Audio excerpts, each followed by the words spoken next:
মহানায়কের কথাটা বলুন, মানে যেদিনকে আমাকে গল্প করছিলেন মহানায়ক উত্তম কুমারের সম্পর্কে একটু বলুন না আমাকে। হ্যাঁ, উত্তম কুমারের বিষয় তো আমিও জানতাম না তাকে। আচ্ছা আচ্ছা। তার কাছে সকালবেলা তখন বাবু গিয়ে বললেন যে হ্যাঁ কালকে একটা থিয়েটার দেখেছি, হ্যাঁ থিয়েটারটা অসাধারণ লেগেছে আমার। থিয়েটারের ছবি করবো। উত্তম কুমার সেই সময় থিয়েটার করছিলেন? না, করছিলেন না। আচ্ছা আচ্ছা আচ্ছা। বললেন তাই কিরকম ভালো লেগেছে? হ্যাঁ হ্যাঁ। বলে আমার সাংঘাতিক ভালো লেগেছে। আচ্ছা। আমি আজই আসতে বলেছি, এইসব কথাবার্তা হ্যাঁ। বলে দেয়। তারপরের দিন যেদিন আবার তখন লিখেছেন পাঠটার পড়ার জন্য, হ্যাঁ স্টুডিওর ঘরে গেছি। স্টুডিওর একটা বড় ঘর ছিল, সেখানে আমরা অনেকে বসে আছি, 15-16 জন বসে আছি, আচ্ছা। যারা সব অভিনয় করবে। হ্যাঁ হ্যাঁ। আমার সব টক টক টক টক করে আওয়াজ হচ্ছে। তারপরে ওরা দরজাটা খুলে দিলেন, উত্তম কুমার দাঁড়িয়ে আছে আরে বাবা। বাইরে।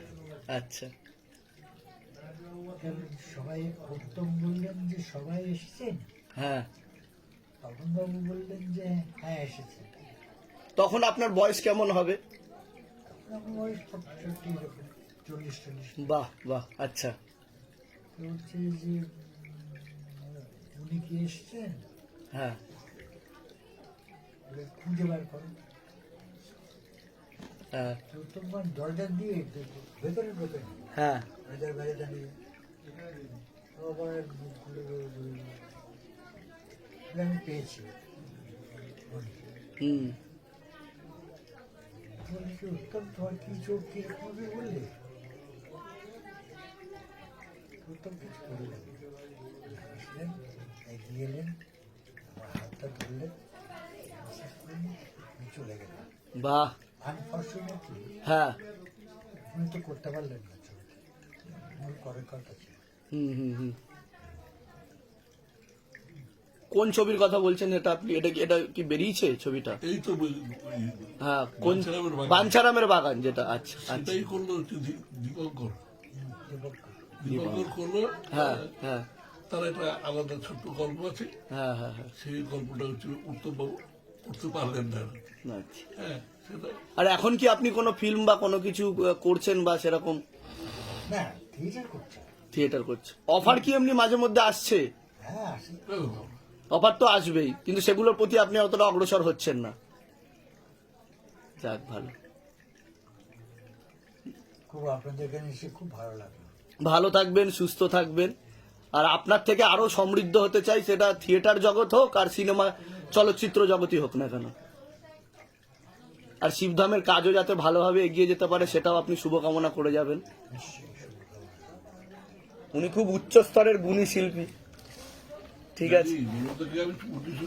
একটু কিছু বলতেন যে আপনি যে আপনার জীবনের অভিজ্ঞতা যদি একটু বলতেন, এত বই করেছেন, আপনি কি কি বই করেছেন যদি একটু, সবাই জানে যদিও, তাও।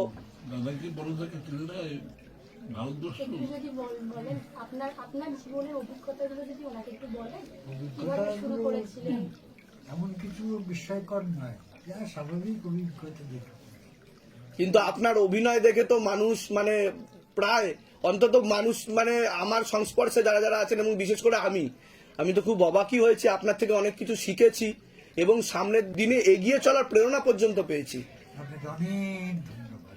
আর আপনি এই বয়সে, বিশেষ করে এই বয়সে যেভাবে এখনো থিয়েটারের সাথে আমি যতদূর জানি আপনি যুক্ত আছেন, কাজ করেছেন, এটা বিশাল বড় ব্যাপার। এবং আপনার মানসিক বলও আমি দেখতে পাচ্ছি, এবং এরকমই থাকা উচিত। ঠিক আছে। তা আপনি যে বইগুলো করেছেন, মানে প্রথম দিকে যদি আপনি মানে 2 লাইন যদি বলতেন, মানে কি কি, সবাই যদিও জানে। আপনার নাটক, আপনার হ্যাঁ হ্যাঁ। সম্পর্কে, নাটকে তো উনি, আপনার সিনেমা, যেটা আপনার নিজের ব্যক্তিগত মনে হয় সেই অভিনয় করে আপনি স্যাটিসফাইড, বা এরকম কোনো চরিত্রের সম্পর্কে যদি একটু বলেন। ওনার বিখ্যাত বই তো বাঞ্ছারামের বাগান। না, হ্যাঁ, আপনার মানে কি কি করে ভালো লেগেছে আপনি যদি? যা বলছেন তাই। বাঞ্ছারামের বাগান দি বেস্ট, মানে মানে উনি তো দর্শকের জায়গা থেকে দেখে বলেছেন, আপনার কোনটা করে আপনার মনে হয়েছে? এটাই ভালো লেগেছে। হ্যাঁ আচ্ছা, এছাড়া তো আপনি, আমি স্টেজে করতাম, হ্যাঁ হ্যাঁ হ্যাঁ, আচ্ছা আচ্ছা, আপনি তাও কত মানে বই করেছেন, সিনেমা করেছেন এখন অবধি? আমিও গুনি তাও মানে অ্যাপ্রক্সিমেট, আনুমানিক? আনুমানিক হয়তো সবখানিক।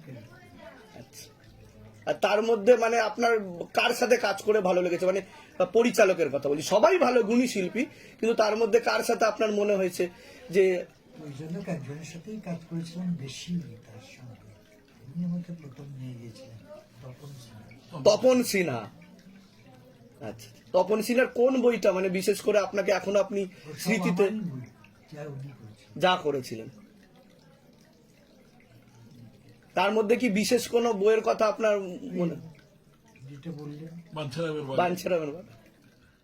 যাক, আপনি যে শিবধামে এসেছেন আমাদের সকলের খুবই ভালো লাগছে, আর আপনি সুস্থ থাকুন, ভালো থাকুন, আমি বারবারই বলছি, কারণ আপনার মতো গুণী শিল্পী আমাদের বাংলায় পৃথিবীতে থাকা অবশ্যই দরকার। আপনি যেটা বললেন সেই সূত্রে নয়, আমি এমনি লিখে বলছি আপনাকে হ্যাঁ, যে আপনাদের প্রচেষ্টা যা করছে এটা জয়যুক্ত হোক, ভালো হোক আপনার, এবং আপনার নাম প্রচার হোক।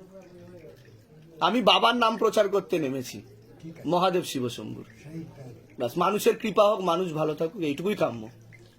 ঠিক আছে, ভালো থাকুন। হ্যাঁ, আপনি কিছু বলতে চান? আপনাকে বলছি। না, গুরুদেব, ওনার ইচ্ছা ছিল এখানে আসার। আচ্ছা আচ্ছা, ভগবানের প্রতি কিরূপ বিশ্বাস রয়েছে আপনার, সেটা আগে বলুন। ওর আমি মাপ করতে পারি না, হ্যাঁ। এরকম আছি না। ঠিক ঠিক ঠিক মাপের একটা বিশ্বাস আছে। ঠিক ঠিক।